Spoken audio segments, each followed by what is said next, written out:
तत्सत् श्रीब्रह्मणु द्वितीये परार्धे वैवस्वते मन्वन्तरे अष्टाविंशतितमे कलियुगे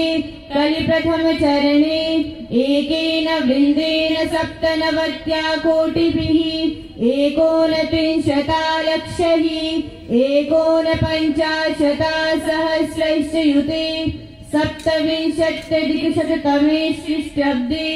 सिद्धार्थेति नाम्नि संवत्सरे सहस्रद्वैशतैकाशीतितमे वैक्रमाब्दे एकाधिकद्विशततमे दयानन्दाब्दे दक्षिणायने शरदृतौ ऊर्जनामके सौरमासे आश्विन नामके चान्द्रमासे कृष्णपक्षे षष्ठ्यां तिथौ रविवासरे प्रातः काले शुभमुहूर्ते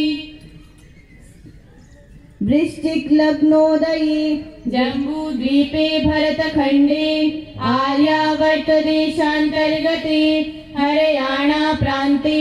रोहितक जनपदे सुन्दरपुर ग्रामे तस्मिन् स्थिते दर्शनयोग महाविद्यालये